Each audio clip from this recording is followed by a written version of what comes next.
Bonjour, bienvenue sur le plateau des Forums France-Inde. Je m'appelle Anuban Kate et aujourd'hui vous êtes dans ma série Art de vivre à la franco-indienne. Et avec moi, mon invité est Shailendra Mudgal. Il a un parcours très passionnant. Il est ingénieur environnemental. Il, euh, il est à Paris et il a aussi enseigné le hindi à INALCO. Entre autres, il accompagne également les demandeurs d'asile, il travaille avec les psychologues et beaucoup d'autres choses très intéressantes. Donc aujourd'hui, on va discuter avec Shailene pour connaître mieux son parcours, son expérience culturelle. Donc j'invite chaleureusement, avec beaucoup de joie, Shailene de bienvenue sur le plateau. Et avant que je commence à te poser des questions, parce que j'en ai beaucoup, est-ce que tu peux te brièvement présenter? Voilà, et comme ça, je commencerai mes questions Et ensuite. bonjour Anouban, donc tout d'abord je te remercie pour m'avoir invité. Pour me présenter, donc tu m'as déjà présenté, voilà, j'ai plusieurs casquettes, mais oui, mon métier principal, je suis consultant en environnement et développement durable. Je suis arrivé en France, ça fait un peu plus de 25 ans maintenant. Je suis arrivé en fin 98. Je suis venu sur un projet de 3 ans sur les négociations liées à la pollution transfrontière en Europe. Et donc, j'ai appuyé sur l'expertise de l'Institut national d'environnement et des risques, INERIS, sous la tutelle du ministère de l'écologie à l'époque, il s'appelait. Et depuis, je fais différentes, je dirais, métiers comme traducteur, interprète, enseignant et évidemment le consultant en environnement. D'accord, alors beaucoup de casquettes, Oui, beaucoup de rôles, et c'est aussi passionnant de savoir comment on peut se permettre aussi de développer nos autres intérêts et pas juste notre métier principal. Euh, Donc, est-ce que tu pourras nous parler un petit peu de ton enfance, où tu es né en Inde, ta famille, et puis voilà, dans quelle ville, quel coin de l'Inde, et si tu as d'autres choses à nous raconter par rapport à ton enfance en Inde. d'accord. Et donc, moi, je suis né une famille de cheminots. En fait, mon père, il travaillait pour les chemins de fer en Inde. Du coup, cela nous a permis de découvrir différentes régions de l'Inde. En fait, donc, je suis originaire du Nord, d'où vient ma langue maternelle hindi. Mhm. Mais je suis né dans l'État de Haryana, dans un petit village, un endroit où j'ai pas vraiment vécu. Après, donc, mon père, il a déménagé vite après ma naissance. Mais une grande partie de mon enfance, c'était dans une ville qui est géographiquement au Rajasthan, tout au nord, mais ça touche les frontières avec Haryana, Punjab et Pakistan. Il s'appelle Shri Ganganagar. Donc Ok, on était 10 kilomètres du Pakistan. Et la chose qui était particulière, c'est que on était, on captait la télé pakistanaise, mais pas le télé indien. On était si loin de l'Inde et si près du Pakistan. Du coup, j'ai grandi avec beaucoup avec enfin, j'ai pu découvrir je dirais, le Pakistan en détail culturellement aussi, parce que c'est ça que je regardais tous les jours. Et Mhm. aussi la langue ourdou, j'ai appris grâce à la télé en tant qu'enfant. Ensuite, je suis parti assez jeune de chez mes parents, déjà pour préparer mon concours d'école d'ingénieur. Et puis ensuite, j'étais accepté dans une école d'ingénieur à Jodhpur, en Rajasthan. Mhm. Du coup, voilà, ma vie avec mes parents et mes quatre sœurs, ça a duré les premières 15 années de ma vie, en fait. Donc, j'ai quatre sœurs, trois qui sont plus grands que moi et une qui est plus jeune. Mhm. Ensuite, je suis parti pour poursuivre mes études supérieures en environnement à Bombay. Donc, j'étais là pendant 2 ans. Puis après Bombay, j'étais à Bangalore pendant un an. Après, je suis revenu à Bombay, ensuite à Pune. Et puis, je fais des missions dans différents États. Donc, j'ai eu la chance de vivre, par exemple, en Kerala, en Tamil Nadu, en Gujarat. C'était souvent des missions courtes, mais j'ai pu découvrir l'Inde, je dirais, en sa profondeur. Donc, je pense que la seule partie de l'Inde où j'ai pas vécu vraiment, c'est l'Est, en fait. Donc, je connais très mal le Nord-Est. Par exemple, très récemment, je suis allé à Calcutta la première fois. C'est vrai. Mais sinon, le reste de l'Inde, oui, j'ai pu voir pas mal. D'accord. J'aimerais bien revenir à Sri Ganganagar, parce que si je ne me trompe pas, l'homme politique connu de l'Inde, Yogendra Yadav, apparemment, il est aussi de cette ville. Donc, ça m'a tout de suite parlé. Oui, en fait, il est pas, en fait, il est dans, je dirais, dans le district de Ganganagar. Il vient de Pilibanga. D'accord. Pilibanga, c'est une petite ville dans le district de Ganganagar, mais il a fait ses études à Ganganagar. Du coup, voilà, Ganganagar, il est connu par ça. Mais l'autre personnalité qui est très connue de Ganganagar, c'est le chanteur Jagjit Singh, Oh, chanteur de ghazal. Lui, oh, il a eu son enfance et jeunesse à Ganganagar avant d'aller ailleurs. Mais d'ac- sinon, c'est une ville où une grande partie des gens qui sont des réfugiés, qui sont arrivés après la partition de l'Inde et Pakistan. mhm, Et aussi, la ville, il est intéressant dans le sens que avant, c'était un village mhm. complètement désert parce que c'était dans la distance, le parti désert. Et puis, à l'époque, le roi de Bikaner, qui s'appelait Ganga Singh. Donc, dans les années 30, il a amené un canal du Punjab jusqu'au Ganganagar. D'où vient le nom Ganganagar? C'est pas le Gange qui est là, c'est après le nom de ce roi, Ganga Singh, que la ville a été nommée Ganganagar. Et arrivé de l'eau, soudain, l'endroit il est devenu très fertile parce que la terre était très fertile, mais comme il y avait manque d'eau, Ah, ça n'existait pas l'agriculture. d'accord. Et comme un peu plusieurs endroits en Inde, dès qu'il y a agriculture développe, les Mhm, Sikhs, ils arrivent parce c'est leur métier, je dirais, de prédilection. En fait, les Sikhs, ils adorent l'agriculture. Du oui, coup, le Ganganagar, il est devenu, je dirais, assez mixte dans le sens, à part beaucoup de réfugiés qui sont venus de côté Pakistan, mais aussi beaucoup de Sikhs, et puis les gens de Rajasthan. Donc, toutes les langues ont été parlées, par exemple, j'ai pu parler Punjabi, j'ai pu parler Rajasthani et j'ai pu parler évidemment Hindi. Donc, c'était une sorte de mélange, je dirais, assez intéressante, et surtout que j'ai grandi dans une sorte d'utopie à la fois parce qu'on vivait dans les campus de Indian Railways où ton voisin, il peut être de n'importe quelle religion, n'importe quelle caste. Donc, tu fais pas attention, en fait. Tu fais ni la discrimination, ni dans ta tête. Et puis, cette ville aussi, c'était une telle mixte de différentes ethnies et religions, etc. On n'a jamais connu des problèmes, en fait, intra-caste ou inter-religion, etc. d'accord. Donc, c'était une vision un peu idéaliste que j'ai imaginée avant de quitter et arriver dans les villes comme Jodhpur qui était très, je dirais très, il y avait beaucoup de clivages liés à la caste et Oui, à la religion aussi. Donc, pour moi, c'était un land que je connaissais pas en fait. J'ai vraiment découvert parce que quand tu d'accord. grandis dans une utopie, t'as la vision que tout l'Inde c'est comme ça en fait. D'accord. Donc, une part, c'est aussi grâce à ton père qui avait des travaux ou comment, des responsabilités. Et après quelques années, chaque fois, vous changez la ville, l'endroit. Et c'est ça que tu as aussi apparemment fait ensuite quand tu as commencé à faire tes études et aussi pour les emplois. Donc, on voit cette volonté aussi de s'ouvrir, d'aller voir autre chose, autre région, ville. Et peut-être c'est ça qui t'a aussi amené un jour en France. Euh, je ne sais pas si c'est la raison, mais l'avantage que j'ai eu, que ça me donnait une facilité d'adaptation en fait. Parce que je me souviens quand je suis arrivé en France, les gens ils disent, ah, comment tu vas faire? Tu parles pas la langue, c'est une autre culture, c'est une autre nourriture. Et je dis, Mm. j'avais l'habitude en fait. J'arrivais dans un état où je comprenais pas la langue. Et puis après, très vite, je fais des amis, j'ai appris la langue. Et puis voilà, je m'installais dans une région que j'étais parfois aussi étranger qu'en étant même en Inde.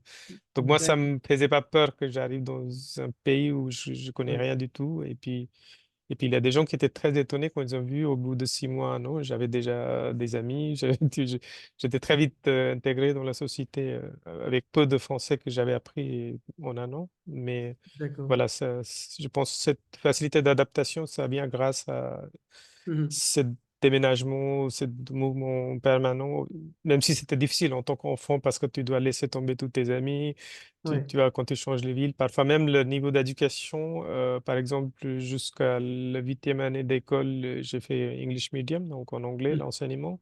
Et Mhm. après, je me suis retrouvé hein, dans une école où tout était en Hindi Medium. D'accord. Donc, c'est à Et Jodhpur que tu as fait tes études d'ingénierie? C'est oui, bien. j'ai fait l'école le diplôme d'ingénieur, j'avais fait à Jodhpur, c'était en génie civil, et puis je me suis spécialisé en ingénierie en environnement, c'était à Bombay. D'accord. Et tout ça, évidemment, c'était en anglais? Oui, oui, ingénieur c'était en anglais, mais par exemple mon bac, j'ai passé en hindi medium, ce qui était Oh, très difficile parce que quand on étudie par exemple chimie ou physique ou maths en hindi, oui. comme c'est des sujets qui sont la recherche de, je dirais, les dernières recherches ont été faites en Occident. Donc en Mhm. Inde, cet vocabulaire n'existait pas. Du coup, ils ont emprunté les mots de sanskrit. Donc c'est Ah très, oui. très complexe. Les terminologies de sciences en hindi, c'est très Oui. sanskritisé. Et si tu n'as pas fait, tu peux pas deviner en fait. Donc, Oui. ça demande un travail énorme pour basculer de quelqu'un qui vient d'anglais vers le- le- l'enseignement via hindi, tu vois. Oui. Mais l'avantage mon niveau d'hindi est amélioré très Depuis. significativement et des années plus tard, ça m'a donné une autre voie dans le domaine des langues grâce à ce changement que j'ai eu, que j'ai détesté à l'époque. D'accord. Et tu n'as pas eu beaucoup de difficultés pour faire la transition vers l'anglais pendant tes études? Ou ça allait? Non, parce que comme j'avais commencé en anglais, donc anglais était devenu presque la première langue d'enseignement que j'ai fait jusqu'à mes 13 14 ans. Du coup, D'accord. anglais, c'était devenu, voilà, j'étais plus à l'aise en anglais. Mais donc ça, tu oublies pas quand tu as fait dans ton enfance, ça reste en fait. D'accord. Et après tes études, tu as aussi travaillé en Inde, dans des villes. Quelle ville, quel domaine, quel genre de Donc, travail? oui, donc j'ai commencé à Bangalore. Mon premier boulot, c'était dans une société d'informatique qui développait des logiciels pour faire les prévisions de pollution, en fait. Donc, il développait des logiciels, par exemple, pour savoir si il y a une usine qu'on installe quelque part, quel impact il aura sur le territoire, combien de pollution. Donc, c'était je dirais, c'était des modèles mathématiques pour calculer les émissions et l'impact. Mhm. Pareil pour l'eau, on a fait différents logiciels. Donc ça, c'était parce que aussi j'avais des très fortes compétences en informatique et environnement. Donc ça me permet d'avoir les deux, je dis, les doubles compétences. Ok. Et ça doit être dans les années 90, non? Mi-90. Voilà, donc c'était en 94, j'étais à Bangalore. Donc, tu avais la chance d'être dans la ville qui est réputée d'avoir le meilleur climat en Inde. Oui, euh, oui, moi dans je me ces années. souviens, j'étais là pendant un an et après ce contrat est terminé. Je voulais rester à tout prix parce que j'adorais tellement la ville de Bangalore, à la fois le climat, la nourriture, les gens, c'était vraiment très très sympa. Par Mhm. contre, la plupart des options qui existaient là-bas, c'était en informatique pure et dure. Et moi, même si j'adorais l'informatique, je voulais pas laisser tomber mon métier de l'environnement. Or, en Inde, à l'époque, Mhm. c'était pas très développé entre guillemets parce que si je peux faire une parenthèse parce qu'en Inde la conscience environnementale ça arrivait aussi par la mauvaise expérience qu'on a eue à Bhopal, l'accident en Oui. 84. Mhm. Parce que juste pour donner un exemple, en 84 on n'avait même pas une loi sur l'environnement au niveau national. Donc la Mhm. loi sur l'environnement a été adoptée en 86 suite à l'accident à Bhopal. Mhm. Et je pense que c'était les gens de ma génération qui étaient à l'école qui voulaient euh, travailler ou étudier ces métiers-là. Et la chose positive, que le gouvernement il a créé plusieurs diplômes. On avait cette possibilité. Par exemple, quand j'étudiais à Bombay, dans l'Institut indien de technologie IIT, c'était la toute première diplôme d'environnement qui était pluridisciplinaire, c'est-à-dire que ce n'était pas réservé aux ingénieurs. Donc j'avais des camarades qui ont fait d'autres, qui soient en sciences ou sciences sociales ou sciences de la nature, qui pouvaient faire ce master parce que l'idée c'était que l'environnement ne soit pas réservé aux ingénieurs, qu'on a besoin de différentes compétences. Et ça, c'était après le travail que tu as fait à Bangalore? Tu es allé à IIT pour faire ce Non, master? avant. C'était avant. Oui, oui. D'accord. Ok. C'était de 92 à 94, j'étais à Bombay. Et d'ailleurs, la société de Bangalore, ils ont venu me chercher à Bombay. J'étais D'accord. encore en train d'étudier. Comme Mhm. j'avais développé ces modèles de calcul pendant mes études, ils étaient intéressés par ce travail. D'accord. Et la France après Bangalore, est-ce que c'était la France qui est arrivée dans ton parcours? Non, non, pas du tout. Après, donc, comme je ne trouvais pas un travail à Bangalore, j'étais obligé de partir à Bombay à nouveau Mhm. pour mon travail. Donc, c'était un cabinet de consultants. À la base, c'était indien, mais il a été racheté par une boîte britannique. Et Mhm. ensuite, cette boîte britannique, il l'avait fusionnée avec une boîte américaine. Donc, britannique, c'était des Watsons et américaine, c'était des Montgomery. Donc, c'était devenu un gros cabinet d'ingénierie en environnement qui s'appelait Montgomery Watson. Ok. Et suite à cela, je suis parti à Pune parce qu'il y a une opportunité de travailler dans une équipe qui a été récemment constituée par Tata Consultancy. Mhm. Et je trouvais que la démarche était intéressante parce qu'ils étaient aussi impliqués dans la recherche, etc. Mais ça, je parle de période avant l'an 2000. Donc, à l'époque, Tata Consultancy, leur partie environnement faisait partie d'une équipe qui s'appelait Management Consulting. Donc, ils faisaient plein d'autres choses, mais c'était pas la partie informatique qui était vraiment en train de développer parce que avant l'an 2000, l'informatique, on n'a pas connu comme on connaît aujourd'hui. L'Inde était vraiment en train de débuter. En fait, le Mhm. plus gros travail qu'ils ont fait, c'était changer tous les logiciels du monde pour le bug de Millennium. 2000, Ouais. oui.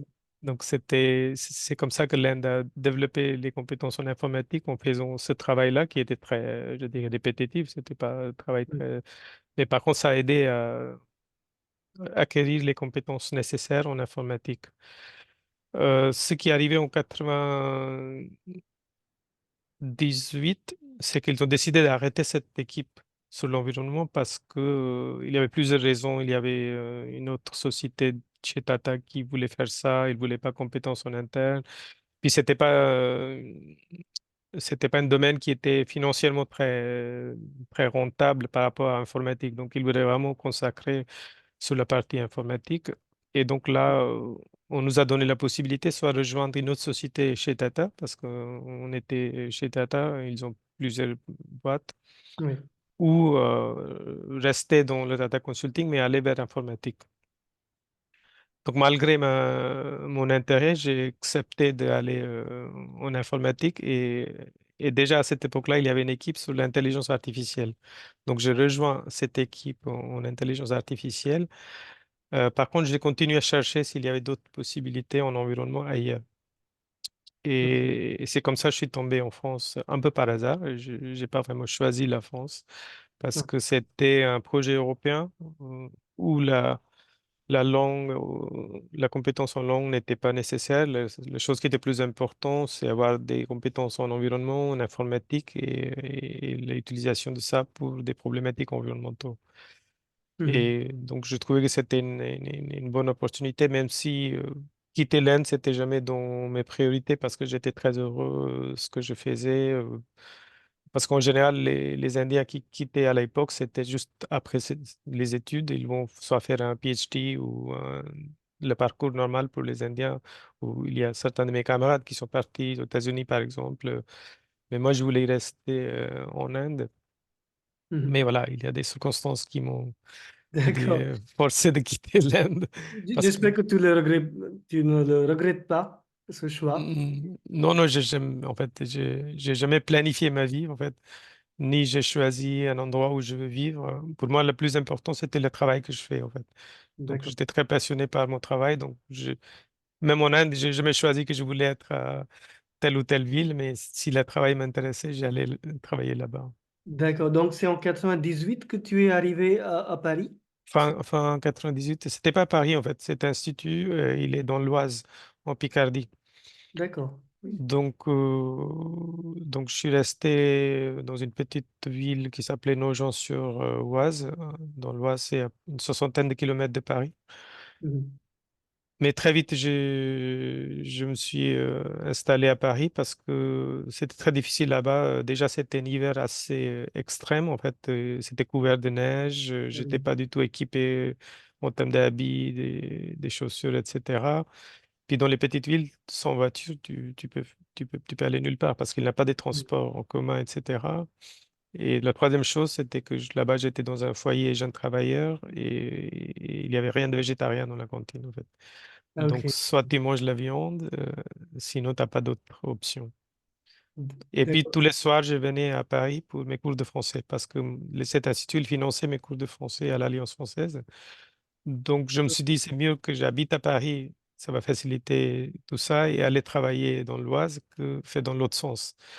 Alors, tous les gens, ils trouvaient bizarre parce qu'en général, les gens qui habitaient dans Picardie, qui venaient bosser à Paris, et ben, Oui. moi, je faisais l'inverse, en fait. Donc, Et tu faisais des allers-retours, des trajets? oui, oui, Aller tous les jours, je tous les faisais. jours. Oui. Ah, ok, d'accord. Et oui, ça m'intéresse, hein. Comment c'était pour toi l'expérience d'apprendre le français? Parce qu'en Inde, on apprend l'anglais et c'est enseigné par les Indiens, pour qui c'est pas une langue maternelle. Par contre, pour le français, au moins pour moi, c'était une autre expérience, surtout quand je suis arrivé en France et que c'est vraiment ici que je peux dire que j'ai commencé à apprendre le français. Mm, mm. Et pour toi, comment c'était cette expérience? Est-ce qu'il y a des différences par rapport à l'expérience quand tu as eu avec l'anglais en Inde ou si tu as des autres remarques? Non, non, c'est une très bonne question et je peux dire que le français, c'est je crois, la seule langue où je passe pas par la traduction, en fait. Hmm. Parce que même l'anglais, parce qu'on apprend par notre langue maternelle, dans mon cas, c'était hindi. Donc, les premières quelques années, tu passes pas toujours une traduction dans ta tête et tu parles. Mais l'avantage, c'était la méthode d'enseignement à l'Alliance, c'était que ton prof, il parlait pas du tout euh, anglais. Donc, Mhm. je me souviens, le premier jour, je suis arrivé un peu en retard et je pensais que je me suis trompé dans le niveau parce que elle était en train de parler en français et tout le monde parlait, répétait après elle. Oui, Et surtout qu'elle voulait écrire rien sur le blackboard. oui, Il dit que dès que je vais écrire, vous avez le tendance de penser comme en anglais parce que l'anglais est tellement dans votre tête. Donc, elle dit, on va juste parler, on va vous répéter après moi et plus tard, je vous dirai comment ça s'écrit. Donc oui, ça, je pense que c'était une méthode qui était très très bien réussie. Malheureusement, je n'ai pas pu rester pendant longtemps parce que pour ce travail, je voyageais énormément en fait en Europe. Parce que je travaille beaucoup avec les pays nordiques. En environnement à cette époque-là, les autres pays n'étaient pas très développés. Donc oui, je travaille beaucoup avec Danemark, Suède, Finlande, Norvège, etc. Et du coup, je ne pouvais pas aller au cours tous les soirs parce que j'étais absent régulièrement.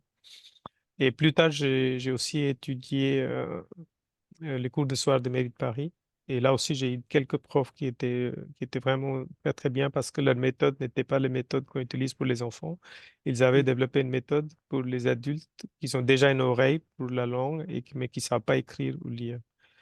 Et le troisième avantage que j'ai eu, c'est que je travaillais dans un institut de plus de 500 personnes où Mhm. la plupart, c'était des Français, en fait. Donc je ne me suis pas retrouvé dans un ghetto indien ou américain ou britannique parce que ça donne la facilité, en fait, quand tu as des amis qui parlent Oui, anglais, tu essaies d'éviter. Mais donc, j'étais un peu, je dirais, noyé épargne. dans le milieu Oui, francophone et très vite, j'ai commencé à parler avec très peu de grammaire que je connaissais. Mais après, les gens, ils me corrigeaient, ils m'expliquaient, voilà, on dit comme ça et pas comme ça. Donc, ça, mes collègues, ils m'ont beaucoup aidé. Et donc, ça, je trouvais que c'était bien. Et puis, j'avais pas la pression parce que Mhm. mon travail, c'était en anglais. Donc, pour moi, apprendre la langue française, c'était m'intégrer dans la société, dans la vie de tous les jours, l'administration. Donc, j'avais pas la même pression que, par exemple, si quelqu'un qui devait apprendre le français pour le travail. Donc, j'ai fait, voilà, je trouvais le plaisir d'en apprendre une autre Ouais. langue.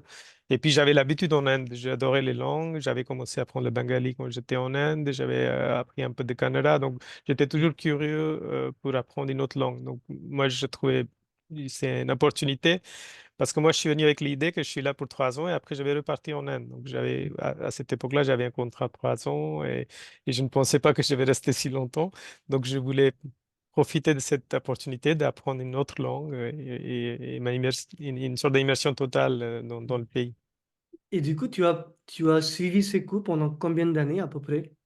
Non, 2 mois. À Lyon, c'était juste 2 mois. Ah, ok. Et parce que, comme je dis, à cause de mes déplacements professionnels, je ne pouvais pas faire de la manière régulière. Et puis, les cours de mairie, je crois que je l'ai fait 2 ans, pendant 2 ans. C'était cours du soir et c'était pas aussi intensif qu'à Lyon, parce qu'à Lyon, c'était tous les jours. C'était des cours intensifs, donc ça demandait un investissement beaucoup plus important. Le cours de mairie, c'était, je dirais, beaucoup plus D'accord. léger. Ok.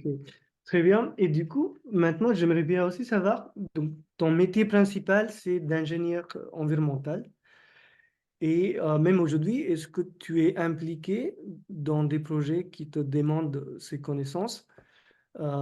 Si oui, est-ce que tu as pu diversifier tes expériences dans ce domaine, étant en France, en Europe?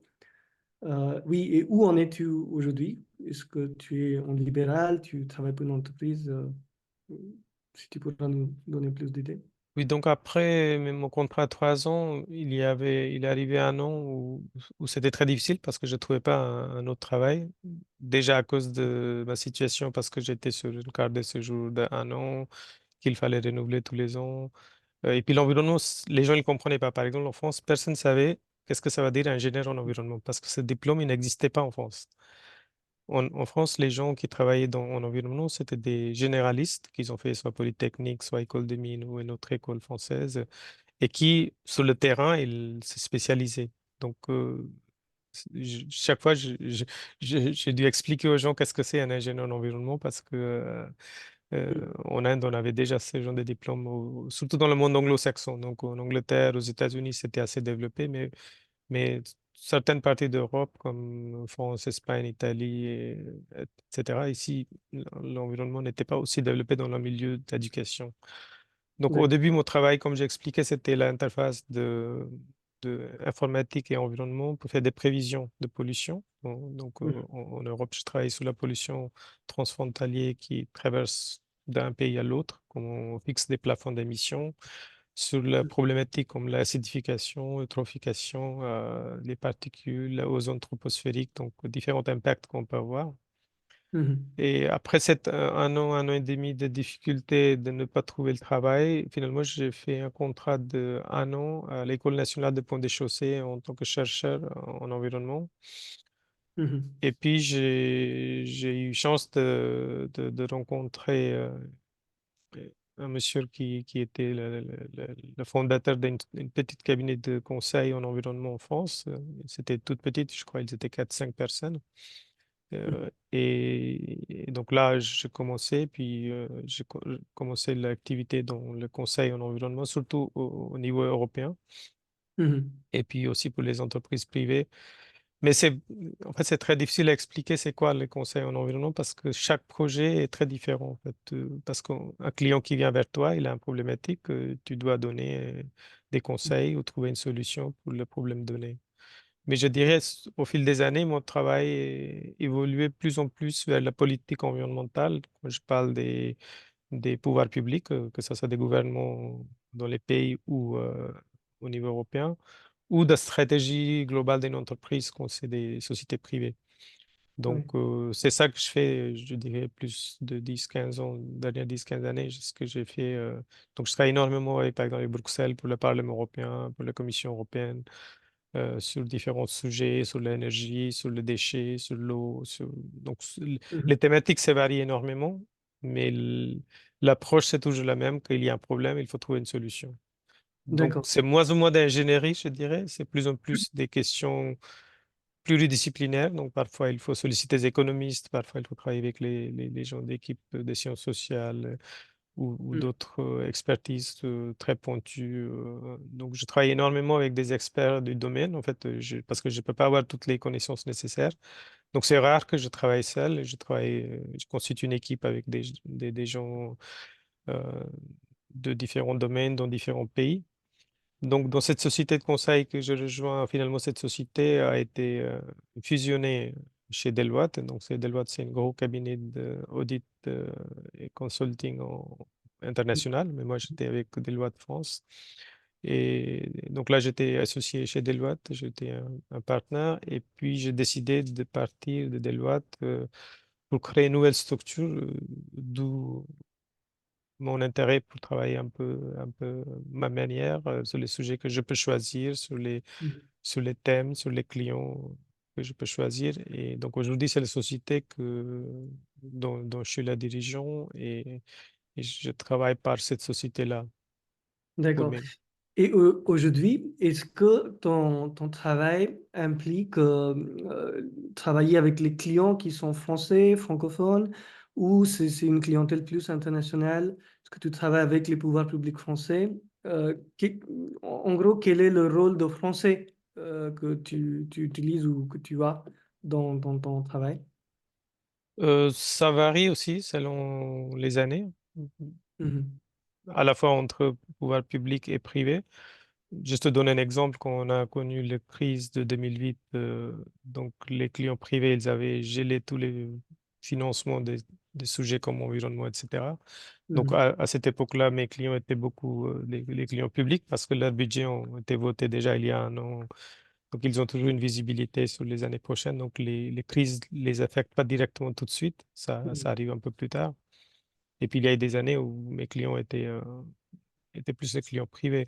Donc quand j'ai créé cette nouvelle boîte, mes premiers clients, c'était des clients français parce que comme j'étais basé ici, donc c'était les questions de téléphone portable, comment on peut améliorer le recyclage dans le contexte d'économie circulaire, etc. Donc c'était financé par les éco-organismes français où il y a l'ADEME qui était l'agence de maîtrise d'énergie et environnement qui s'était impliqué, ici aussi le ministère de l'écologie, et puis aussi les autres acteurs comme les gens qui réparent les téléphones, qui les revendent, et aussi les fabricants comme Apple, Samsung. Donc c'était un consortium, je dirais, assez divers.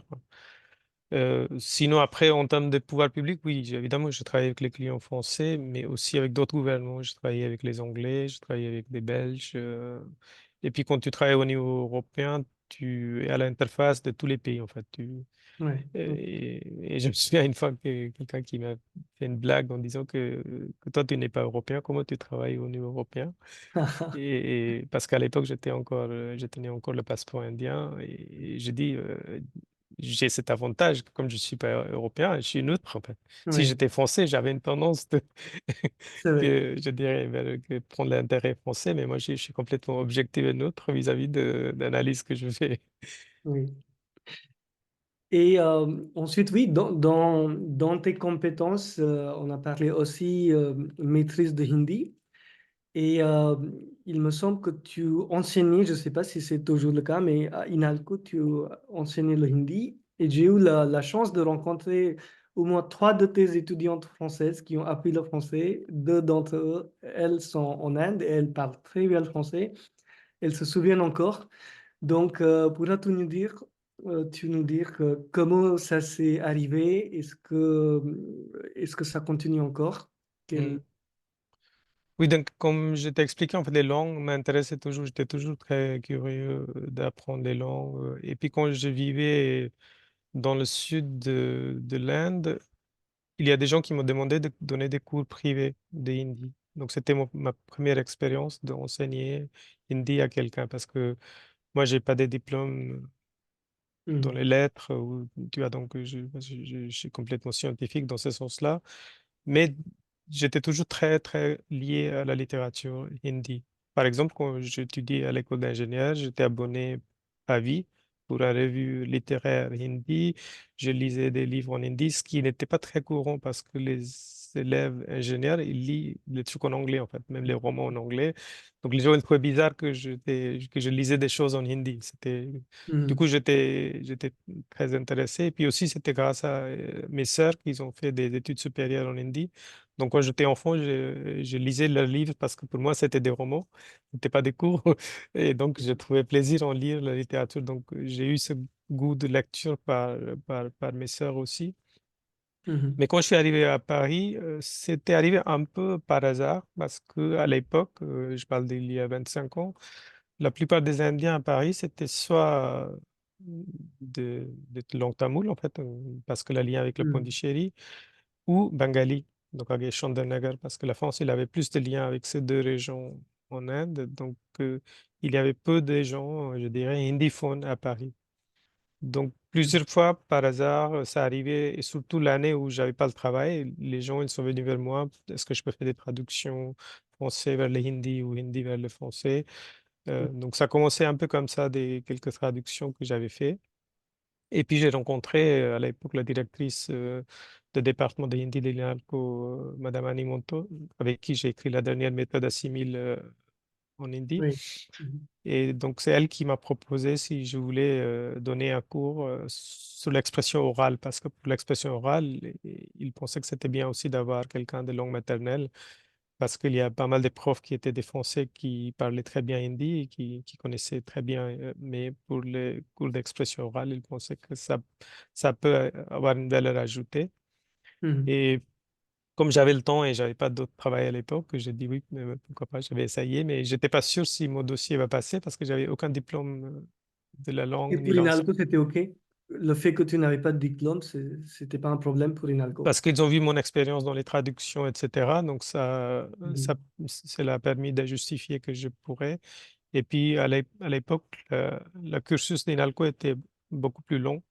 C'était pas encore aligné avec le système européen de licence, master, etc. Mhm. Du coup, on avait des élèves qui venaient des horizons différents. Il y avait même des gens qui étaient retraités, qui voulaient apprendre la langue. Il y a des gens qui faisaient le journalisme, des diplomates, ce qui a beaucoup changé ces dernières années. Maintenant, on n'a que des jeunes qui font la D'accord. licence parce que c'est très chargé comme cursus.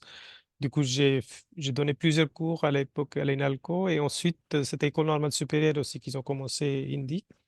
Mhm. Donc, quelques années, j'ai aussi donné un cours d'hindi à l'ENS. Mais c'était toujours de manière ponctuelle, c'est-à-dire que j'avais un cours ou deux. Et puis, Mhm. comme je travaillais plein temps après pour mon travail en environnement, je ne pouvais pas me libérer d'enseigner à plein temps. Mais je ne voulais pas complètement arrêter ça parce que j'adorais à la fois le contact avec les élèves, transmettre quelque chose et aussi rester connecté avec la langue. Et du coup, est-ce que tu as une remarque? Est-ce que c'est plus facile ou difficile pour les Indiens d'apprendre le français ou et comment c'est pour les Français d'apprendre une langue indienne ou hindi? Est-ce qu'il y a une différence ou pas? Oui, oui, oui, je pense que c'est aussi très intéressant. Et c'était une amie française qui m'a dit qu'il était allé enseigner en Inde, français. Et la Mhm. chose qu'elle m'a dit, c'était très, très marrant. Elle a dit qu'elle enseignait à Benares. Et elle a dit que ses meilleurs élèves, c'était les élèves qui venaient du village parce qu'ils ne parlaient pas anglais. Et du coup, elle passait direct du hindi vers le français. Et il apprenait beaucoup plus vite que quelqu'un qui habitait dans la ville, qui parlait très bien anglais. Et Ouais. quand il regardait le français, il pensait que c'est comme l'anglais, en fait. Et c'était une fausse, Aux je amis. dirais, ouais, les fausses amies. Donc, du coup, il faisait plus de fautes parce que chaque fois, elle raisonnait comme en anglais. Or, Oui. un hindiphone qui apprenait le français, il faisait le lien direct entre hindi et français, il apprenait beaucoup plus vite. Donc ça, c'est quelque chose que je n'imaginais pas parce que je me souviens moi aussi au début, quand j'apprenais le français, je notais tout phonétiquement en Devanagari parce que dès que j'écrivais Mhm. en anglais, j'avais le tendance de prononcer à l'anglaise. Donc ça, c'est Ouais. un blocage en fait parce qu'on a notre cerveau, il est tellement conditionné par l'anglais.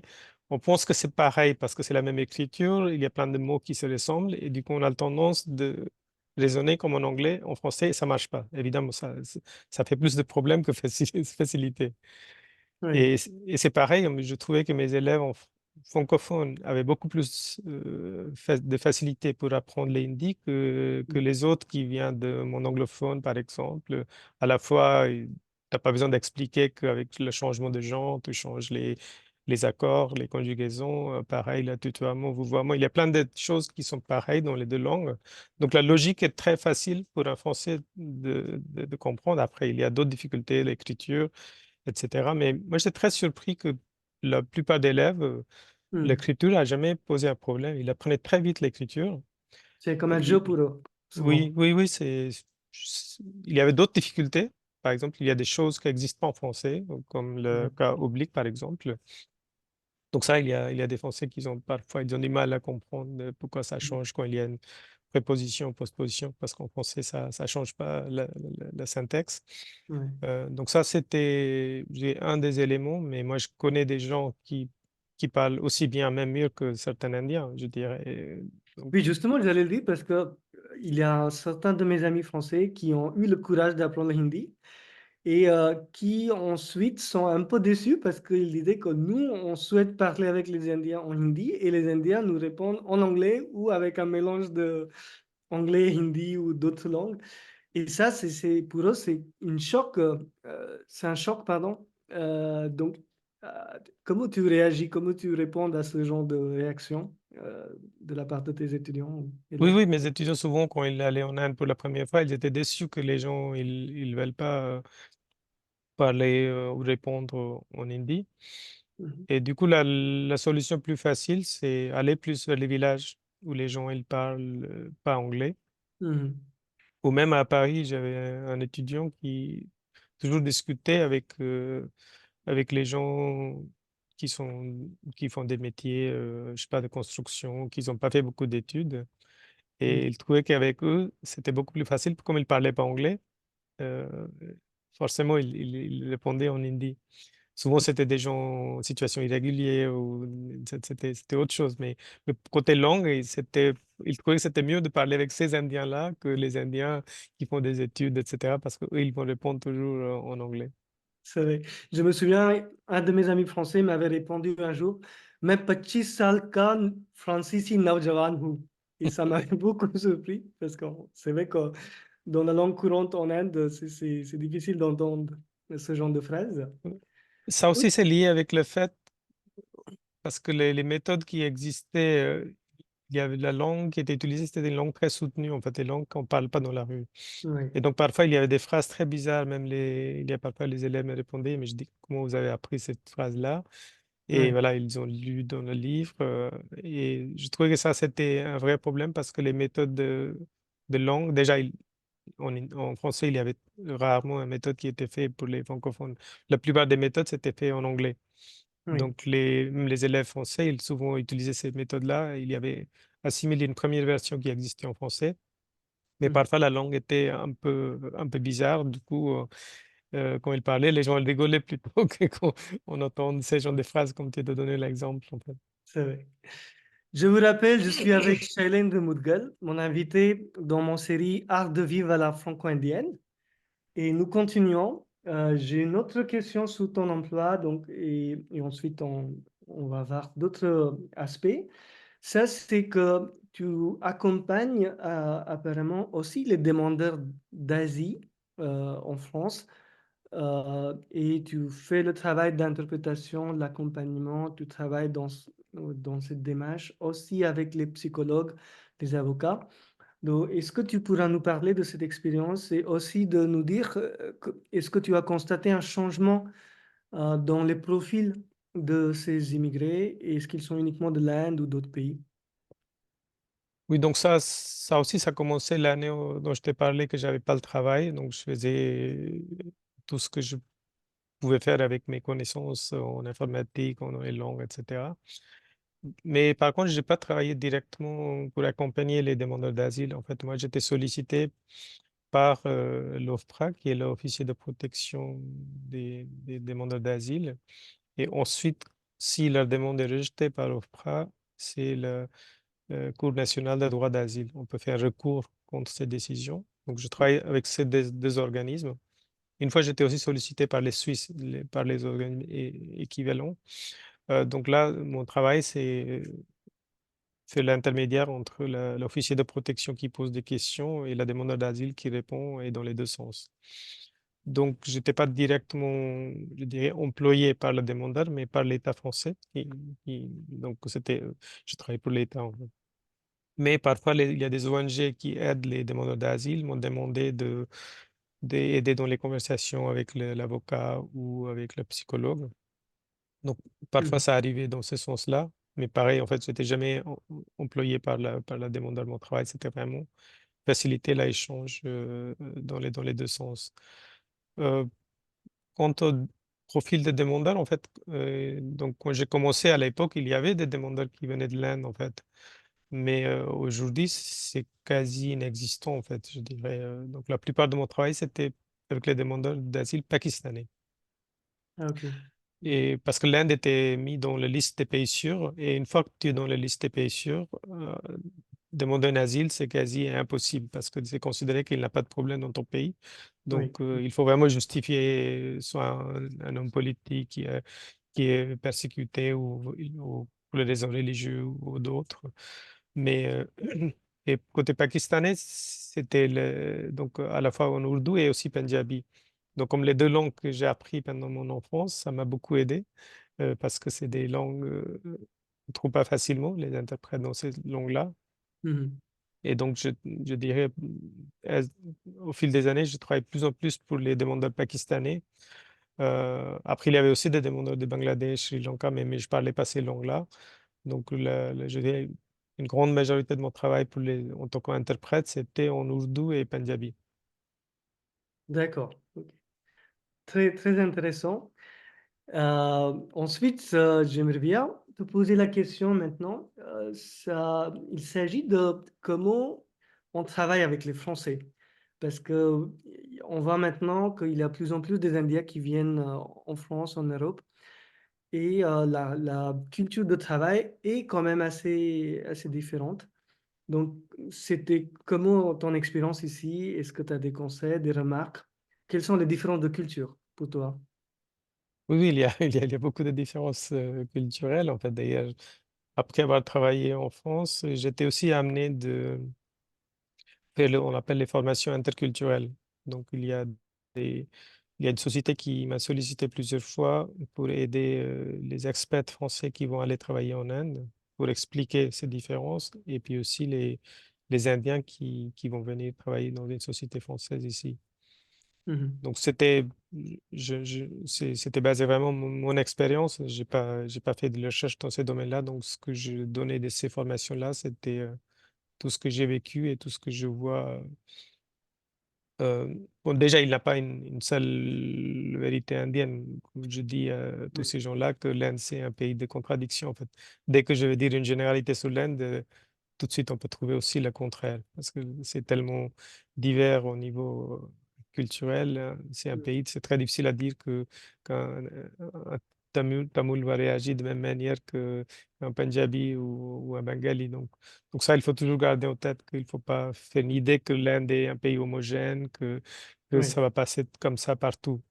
Pareil, en fait, ça dépend de la niveau d'éducation, la région, est-ce que tu habites grande ville, moyenne ville, village, etc. Donc, ça change énormément les comportements. Mais mhm, après, il y a certains problèmes où les Français ils trouvent les difficultés avec les Indiens. C'est que, je remarque beaucoup de Français qui m'ont dit que les Indiens, ils ne savent pas dire non, en fait. mhm, Ils vont toujours dire oui, même s'ils ne savent pas faire quelque chose. Et ça, c'est très, très perturbant pour quelqu'un parce qu'en France, si on dit oui, c'est-à-dire que c'est oui.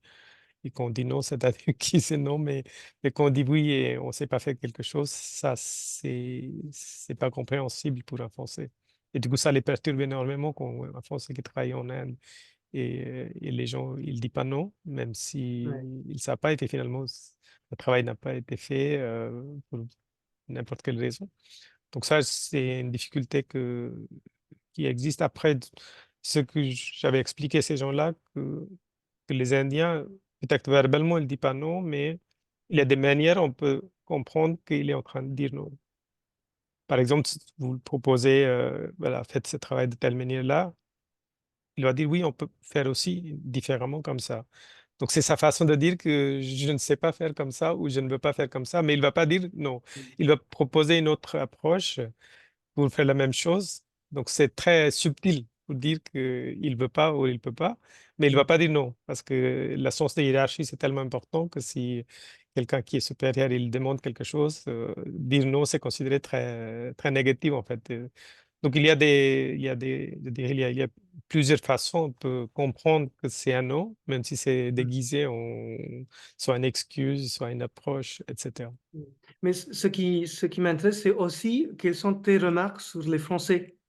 Ça, c'est les remarques sur les Indiens, c'est très, très, très bien. Oui, oui. Mais est-ce que tu as, pendant toutes ces années, est-ce que tu as trouvé que c'était difficile ou facile de travailler avec les Français par rapport aux Indiens? Est-ce qu'il y a des avantages de travailler avec les Français ou les désavantages? Quelles Mm. sont les expériences par rapport aux Français? Oui, quant au français, je pense, contrairement aux l'Inde, c'est un pays plutôt homogène dans certains sens-là. Mais Mhm. ici, les différences, c'est pas lié au fait des régions, etc., mais c'est plutôt les générations, en fait. Ça Ah, dépend, tu travailles avec un homme de 60 ans plus, tu travailles avec quelqu'un de 40 ans, quelqu'un qui est jeune. Là, mhm. tu vois les différences, en fait. Leur façon de raisonner, c'est différent. Mais une chose qui est très liée à la langue aussi, comme c'est une langue de diplomatie, c'est très diplomatique, en fait. Par Ah oui. exemple, le premier chef avec qui j'ai travaillé, il était très âgé. Mais j'ai jamais compris ce qu'il pensait à moi, en fait. Il était jamais très explicite dans ses remarques pour savoir s'il appréciait ou s'il appréciait pas, en fait. Il était très, peut-être à l'époque, mon niveau de langue n'était pas aussi approfondi pour comprendre les nuances qu'il était en train de Mhm. dire. Mais je dis que c'est les nuances qui sont dans la langue et si tu maîtrises pas la langue aussi bien, tu pourras pas comprendre. Mhm.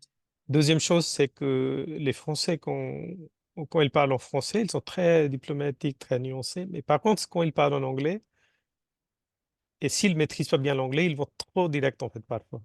Ah Donc, oui. parfois, ça Mhm. peut être même déroutant pour quelqu'un qui vient de monde anglo-saxon. Que non, non, on peut pas dire comme ça.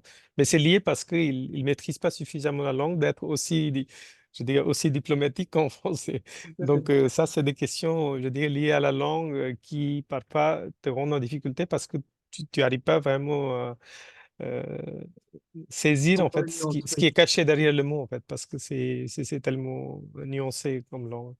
Après, il y a des différences. Par exemple, si je prends l'exemple des réunions, par exemple, une réunion avec la culture indienne qui est très influencée par la culture anglo-saxonne, Mhm. on commence la réunion, on met les points, on décide, c'est fini. Une demi-heure, 30 minutes, 40 minutes. En France, ça peut durer 2 heures, 3 heures. Et la pire, même après 2 heures, on n'a pas pris la décision. On a discuté, on a discuté, on a parlé pendant très Oui. longtemps, mais on n'est pas aussi rapide et efficace qu'on avait l'habitude avant, en fait. Oui. Donc ça, c'est quelque chose qu'il faut aussi comprendre que voilà, que les gens, ils adorent parler, qu'ils ont envie de discuter. Pareil, même pour les déjeuners professionnels, ça peut Mhm. durer très, très long. Moi, je ne me souviens pas quand j'ai jamais eu des réunions aussi longues pour le travail Et professionnel, parfois sans la conclusion. sans la Ça- conclusion. Voilà, voilà. Donc, je dis, au niveau d'efficacité, parfois, ça m'a un peu perturbé qu'on perde beaucoup de temps Oui, au lieu d'aller vite sur le vif du sujet et trouver la réponse. Qu'est-ce qu'on cherche, en fait, par cette réunion? c'est rigolo. Maintenant, on va toucher la dernière partie de cet entretien, c'est la vie sociale et la vie culturelle. J'aimerais bien savoir un petit peu sur ta famille, sur ta vie personnelle, oui. Comment ça s'est développé en France? Tu as aujourd'hui aussi une fille qui est adolescente. Est-ce que tu pourras nous parler un petit peu de ça? Oui, donc, comme je disais, je viens d'une famille, une classe moyenne, en Inde classique, mais bizarrement, ou je ne sais pas pour quelle raison, moi, j'étais toujours très différent par rapport au reste de ma famille. Et même mes amis, ils me considéraient que mes idées étaient très occidentales pour l'Inde de l'époque. Mhm. Par, par exemple, moi, l'idée de mariage pour les raisons sociales, ça m'intéressait pas de se marier avec quelqu'un parce que tout le monde se marie. Je ne partageais pas cette idée et peut-être quelque part, c'était aussi une des raisons que je suis parti de l'Inde, sinon j'aurais pu rester parce qu'il y avait une énorme pression sociale pour se marier. Donc, ce côté-là, je me trouvais plus, je dirais, plus euh, à l'aise en France qu'en Inde parce qu'en en France, personne ne te pose cette question-là. Et Mhm. d'ailleurs, cette question, ça choque beaucoup de Français qui vont en Inde. On demande directement, est-ce que tu es marié? Ces genres de questions, en France, personne ne va te poser directement. Mhm. Mais en Inde, j'étais considéré très occidentalisé. peut-être que c'était parce que j'ai lu beaucoup, que parce que l'éducation que j'ai eue et que j'ai vécu loin de ma famille, etc. Contrairement en France, je suis considéré très indien. Parce que, je ne sais pas, peut-être par la physique, par certaines idées qui tiennent beaucoup à l'Inde aussi, avec ma culture, etc. Donc, je ne sais pas où je suis. Je suis en Inde, je suis occidental et en France, je suis indien. Donc, je suis quelque part entre les deux, entre les deux. Donc en France, quand je suis arrivé au niveau social, moi j'ai beaucoup, beaucoup d'amis, et pas que d'amis français, en fait, j'ai eu des amis italiens. Mon premier colocataire, c'était un grec. Après, j'ai eu beaucoup d'amis grecs, j'ai eu des anglais, américains, Mhm. polonais, espagnols. En fait, je dirais toutes les nationalités qu'on trouve au Paris, c'est assez cosmopolite. Après, la seule barrière que j'avais dans ma vie sociale, c'était plutôt mes habitudes alimentaires, parce que comme je suis végétarien, et je suis Mhm. resté végétarien parce que la plupart des Indiens, quand ils quittent l'Inde, ils sont un peu obligés de convertir parce que c'est plus facile. Aujourd'hui, je pense que ça a changé avec aujourd'hui, il y a beaucoup de gens qui sont végétaliens, véganes, etc. Mais quand je suis arrivé, c'était un mot inconnu en France. C'est quoi un végétarien? Qu'est-ce que tu manges alors? Tu as Euh, mangé que des salades peut-être au début. Salade ou soupe à l'oignon. Et donc c'était non, c'était difficile pour la vie sociale, quoi. Il y avait des gens qui étaient plus ouverts sur ça, Mhm. mais je me suis envoyé, il me disait prends 2 fruits et 3 yaourts si tu prends pas le steak, mais ça compense pas ce que tu un repas équilibré. Donc j'étais un peu obligé, mais j'adore la cuisiner, mais je cuisinais tous les jours à la maison parce que c'était le seul moyen de manger correctement. Je ne Oui. trouvais pas dans les cantines ou à l'extérieur manger un repas équilibré. Mais après, oui, j'ai des relations avec les femmes, je crois, mes, mes, euh, oui, tous mes partenaires étaient des Françaises. Mhm. Donc j'ai connu la France aussi grâce à ces personnes-là parce que j'ai j'ai- j'ai- j'ai pu découvrir au niveau culturel, côté langue aussi, l'art, le cinéma, différentes dimensions de France, j'ai connu grâce à mes partenaires dans le passé. Et avec mon partenaire, dernier partenaire, on a une fille qui va bientôt avoir 12 ans. Mhm. Et on est en résidence alternée. Donc ça aussi, c'est je dirais une mode de vie qui est, je dirais, pas très connue en Inde, mais en France, c'est assez répandu. Par exemple, dans la classe de ma fille, il y a la plupart des enfants, les parents sont séparés, après ils sont jamais mariés ou ils sont avec quelqu'un d'autre. Donc, c'est des Oui. familles, on n'a pas les familles recomposées.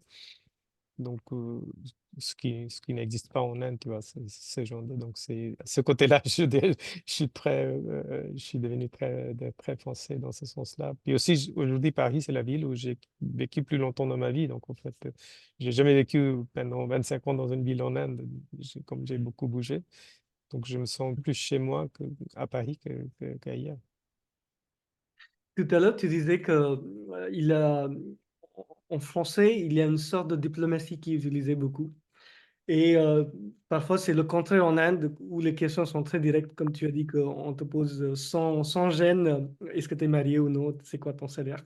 Mm. Et moi, j'ai trouvé que en France aussi, ça arrive, mais il y a une manière de le faire comme on t'annonce, sans vouloir te déranger, sans vouloir être indiscret, sans vouloir te gêner. Et après, on fait tout ce qu'on veut, et les gens sont quelque part obligés de répondre par oui. Donc, Oui. c'est Non, mais là. c'est pour ça, ça dépend de ton niveau d'anglais. Un Indien qui arrive en France, il ne va pas capter façon, Nuance. Oui, cette façon nuance, cette façon indiscrète de te poser des questions. Comme il a l'habitude des questions plutôt directes, oui, il ne va pas toujours saisir qu'est-ce que la personne il voulait dire. oui.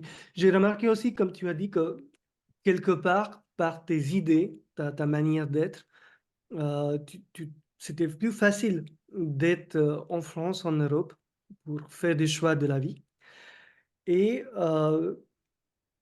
avec cette approche, est-ce que ça serait peut-être difficile aujourd'hui de repartir en Inde ou, ou revivre là-bas? Est-ce que tu t'es posé la question? Non, je ne pense pas, parce que l'Inde a beaucoup changé aussi ces dernières années. Moi, je suis étonné quand je vois maintenant mes neveux, mes nièces. La Mhm. société a énormément changé.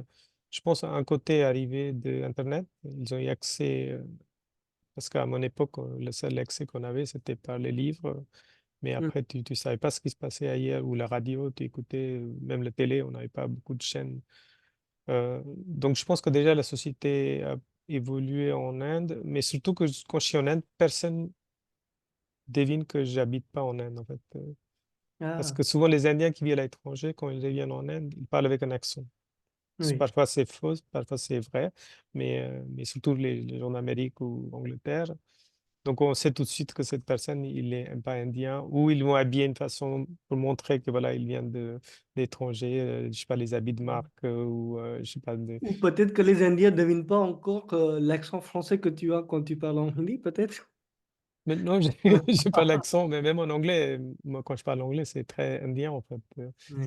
Même, je me souviens, une fois, j'étais au téléphone avec quelqu'un en Inde, et il y avait un ami français était là, il était mort de rire parce que il imaginait pas cet accent en anglais, parce qu'il avait pas l'habitude, il m'a jamais entendu en anglais, Ah donc oui. il pensait pas. Non, mais même en Inde, une fois, j'étais dans un magasin et je voulais acheter quelque chose, et cette personne, il était complètement désintéressée, elle voulait pas me parler, elle voulait pas montrer ce que je voulais. Mhm. Et quand je suis allé pour payer, elle a vu que j'avais une carte étrangère et que ça a changé complètement son comportement. Et Oh. j'étais très étonné, tu vois, que dès qu'elle a vu que j'étais un NRI, c'était pas la même approche que... Parce qu'elle me prenait pour un Indien quand j'étais là. D'accord. Et moi, je connais personne qui m'a dit quand je suis dans la rue ou quand je prends je sais pas, des métros, etc. Là, récemment, j'étais à Bombay et personne ne me regarde comme si j'étais pas de là, en fait. Je me sens, ben, moi, chez moi aussi, quand je suis en Inde. Donc ça reste. Donc, je pense que je pourrais vivre en Inde facilement. La chose qui va me plus déranger, c'est sur des questions politiques ou sur des questions, ce qui se passe en Inde depuis quelques années. Oui. Ça, c'est très difficile à vivre au quotidien parce que tu peux pas échanger avec les gens sans être en conflit, et parce qu'il y a beaucoup de gens qui ne vont pas partager ta vision des choses. Et Mhm. ça, c'est quelque chose qui me fait plus peur dans le sens que si je vais vivre en Inde, comment je serai. Mhm. Mais le reste, côté social ou d'autres, non, je, je serais très heureux en Inde aussi. Je vous rappelle, je suis avec Shailendra Moudgal et on a une discussion très fascinante, très intéressante et on touche bientôt la fin de cette discussion. J'ai les dernières trois questions pour te poser. Euh, et la première, c'est quelles sont les qualités pour toi des Français et quels sont les défauts en Difficile. général? Oui, oui, c'est difficile comme question. En fait, la chose que moi j'ai remarqué, que mon rapport avec les Français, ça a changé complètement dès que j'ai commencé à parler la langue, en fait. Parce que j'ai senti une distance au début quand je suis arrivé, parce que je parlais pas la langue. Soit ils ne me comprenaient pas mon anglais ou ma façon de parler. Mais j'ai vu, j'étais vraiment accepté comme quelqu'un de famille. J'étais invité pour les dîners de Noël chez les gens, ce qui n'est pas le cas en France. Ça reste quand même très fermé côté famille, Noël, etc. Mais moi, dès que je commençais à parler langue, même si la langue très basique, parce qu'il doit apprécier que l'effort quelqu'un qui fait pour ta langue. Oui, Donc, comme il y a une grande fierté, la langue et la culture, ce qui n'existe pas en Inde. En Inde, si tu parles hindi, ça va pas changer quelque chose si radicalement, en fait, oui, ou ben, marathi ou bengali. Ils vont apprécier, mais même si tu parlais anglais, la langue ne joue pas un rôle aussi primordial qu'en France. C'est vraiment, je trouve mm, que il y a cette tendance d'intégrer dès que tu fais un effort. Il y mm, a un effort de l'autre côté aussi. Donc ça, j'ai beaucoup apprécié. Et aussi, je pense, même un Français moyen qui n'a pas fait beaucoup d'études, etc., il est toujours très sensible vis-à-vis de l'art, la culture, la passion de lecture, par exemple. Quand tu regardes dans le métro ou ailleurs, tout le monde lit quelque chose. Aujourd'hui, c'est des smartphones, mais quand il n'y avait pas de smartphone, tout le monde avait un livre ou un journal. Ça peut être un truc complètement pas très littéraire, mais je dirais cette habitude de lire, je crois, la seule région en Inde où j'ai vu ça, c'était en Maharashtra. Je me souviens, à Bombay, c'était la oui, seule ville où j'ai vu que tout le monde lisait quelque chose. Même un petit journal. qui n'était pas quelque chose de très intellectuel, mais moi ça m'a beaucoup touché parce que moi, j'adorais lire et nulle part ailleurs en Inde, j'ai vu cette passion pour la lecture donc je trouve que les Français, ils sont très passionnés par la lecture, par apprendre des choses. Oui, et tu as raison parce que c'est pas partout pareil en Europe non plus. Les Non, Français se distinguent très, oui, très oui, facilement oui, de ce point. oui, Même, oui, oui, oui, mais j'ai beaucoup voyagé en Europe. Moi, j'ai pas vu ailleurs cette passion pour la lecture. oui. Donc ça, Et, je trouve que c'est quelque oui. chose de très, très, très bien. Et est-ce que tu peux aussi penser à quelques défauts? Parce qu'il y en a, non? Oui, oui, il y a des défauts. Après, je sais pas, les Français justifient que c'est pas un défaut. Par exemple, la première chose, c'est que euh, les Français, pareil, on peut pas généraliser ça. Je Oui. dirais, mon expérience, c'est, je dirais, une grande partie avec les Parisiens, donc ils râlent énormément. Ils sont jamais satisfaits de ce qu'ils ont. Par exemple, Paris, c'est une ville, je dirais, très bien gérée, mais il y a toujours des petits problèmes qui arrivent et les gens, ils perdent leur patience très, très vite, en fait. Donc, je pense au niveau de patience, c'est quelque chose qui... Ah, donc tu le distingues avec les Parisiens, pas vraiment les Français qui sont râleurs. Tu penses que c'est plus Oui, côté. je trouvais dans le sud, c'était moins répandu, ce type de... Parce que moi, une fois, j'étais dans le sud et tous les jours, je prenais un train pour aller à Nice. Donc, j'habitais pas à Nice. Et un jour, il y avait une grève. Mais les gens, ils étaient tranquilles. Voilà, il y avait un train qui était annulé et personne ne râlait, en fait. Et puis, pareil, il y avait des gens qui prenaient le même train que moi tous les jours. Et il y en a un garçon qui est venu me voir. Elle a dit, comment tu vas faire demain? Parce que demain, il n'y aura pas le train. Et il m'a amené en sa voiture, sans que je fasse un effort, ce qui n'arriva pas à Paris, par exemple. Donc, il y a des différences entre les gens qui habitent pas à Paris et les Parisiens. Pareil, dans le Nord, les gens, au début, on a l'impression qu'ils sont très fermés, mais après, ils sont très chaleureux quand tu connais un peu, Oui. pareil en Bretagne, dans certaines régions que j'ai connues. Donc Paris, c'est particulier, je dirais que les gens, ils sont beaucoup plus le Mhm. stress du travail, le stress du trajet de tous les jours, ce qui les impacte. Mais il y a des gens qui ils râlent parce qu'ils mettent leur ambition encore plus haut. Ils disent, si on se satisfait avec tout ce qu'on a, on va Mhm. pas avancer dans la vie. Donc, une fois, j'avais demandé à un ami pourquoi c'est comme ça. Il a dit que ça nous permet d'aller plus loin. Parce qu'il faut toujours viser aller plus haut. Donc, il faut se satisfaire de ce qu'on a. Alors, en Inde, c'est le contraire. Comme on est très fataliste, on se contente très facilement avec ce qu'on a. On apprécie ce qu'on a Oui. Est-ce sans... que c'est lié avec le sens de l'esprit critique? Le fait de râler ou pas, être satisfait ou pas, pour toi ou non? Je sais pas, je ne pourrais pas dire. Comme c'est pas généralisé partout en France, donc Mhm. si c'était esprit critique, ça va être tous les Français. Donc, tout le monde Oui, n'est pas pareil. oui. Après, Puis par rapport. aussi, Oui, pardon. donc, puis aussi, il y a une différence, je dirais, qu'entre les Français qui ont toujours vécu en France et les Français qui ont un peu vécu à l'étranger. Ça, c'est une grande différence. Les Mhm. Français qui ont pu vivre dans un autre pays pour une durée, quelques mois ou même un an ou deux, ça change complètement leur vision. Parce que quand on est resté dans son pays et qu'on n'a pas vu autre chose, on Mhm. développe une idée et, et dès qu'on a une ouverture vers un autre pays, etc., ça change notre façon de voir les choses. Et c'est pour ça que je dis, même pour n'importe quelle nationalité, il faut toujours aller vivre dans un autre pays pour Oui. aussi avoir une vision sur son propre pays qui change, en fait. Justement, c'était ma prochaine question.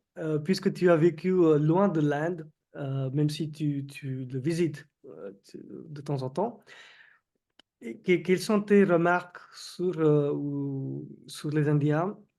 Encore une fois, les qualités, les défauts. Et est-ce qu'avec le temps, avec les années, est-ce qu'il y a eu aussi un changement par rapport à ton regard? Oui, je pense que le plus grand changement que j'ai vu, moi j'ai grandi dans une land où l'aspect matériel n'était pas important, en fait. Moi, j'ai des amis qui venaient des familles très riches, il y a des amis qui venaient des familles très pauvres, mais on était des amis, tu vois. On faisait pas la distinction parce que quelqu'un qui est, c'est je dirais, c'était très lié à la culture indienne que ça, c'est tout ce qui est matériel, c'est artificiel en fait. On ne peut pas s'attacher aux choses matérielles. Mais vu que ces dernières années, ou depuis 91, l'Inde a, a croître économiquement, il y a eu beaucoup de changements. L'argent est devenu très, très important et ça m'a beaucoup choqué parce que c'était quelque chose qui n'existait pas, parce qu'il y avait très peu de riches qui étaient fermés un peu dans le monde. Et puis, il y a une très grande classe moyenne et puis il y avait des pauvres. Mais aujourd'hui, il y a beaucoup, ce qui était la classe moyenne est devenu les nouveaux riches. Mhm. Et du coup, cette richesse, je dirais, entre guillemets, le matériel, qui est beaucoup plus visible en Inde, et ce qui a changé les rapports entre les gens. Mhm. On juge toujours les gens en fonction de quelle voiture ils ont, quel téléphone portable ils ont, etc. Moi, je me souviens, la première fois que je suis allé, j'avais un téléphone portable qui n'était pas très récent et les Indiens me disaient, tu habites en France et tu as ce téléphone, tu n'as pas un téléphone Mhm. plus performant, etc. En France, personne ne va te juger sur quelle voiture tu as, ou même si tu es très riche, tu peux avoir quelque chose de très basique. Ce pas les critères pour t'évaluer. Donc ça, Oui. c'est quelque chose, je dirais, le point faible qui je vois en Inde, surtout ces changements, que ce soit côté matériel, aussi côté, je dis, l'extrême, quand on va vers l'extrême côté politique. Ça Mhm. aussi, c'était quelque chose. Il y avait une telle tolérance. On vivait, je dis, plus en harmonie avec d'autres personnes, que Mhm. ce soit d'autres castes ou religions. Donc, je trouve qu'il y a une intolérance qui se développe. Mais je dirais encore, c'est pas la majorité de l'Inde. C'est ma croyance, c'est que c'est ce qu'on voit, ça reste encore une partie, je dirais, pardon, minoritaire. Mais Mhm. comme c'est visible, on a l'impression que tout l'Inde est devenu comme ça. Parce que les gens qui sont modérés ou ils ne s'expriment pas suffisamment. Donc, Oui. on n'entend pas ces voix-là, on n'entend que les voix d'extrême, et ce qui est trop dommage. Euh, mais côté positif, je pense c'est l'esprit indien qui est toujours, qui voit toujours le côté positif des choses, en fait. Contrairement, comme je disais, pour les Parisiens qui râlent, rarement tu vas voir les gens qui râlent, même pour des choses parfois graves, tu vois. Mhm. Mais ça peut être un défaut aussi, ça dépend parfois qu'on ne réagit pas sur des choses qui se passent et qu'il faut réagir, ça peut être négatif. Mais globalement, je pense que les Indiens, ils sont un état d'esprit très positif, en fait, sur des choses.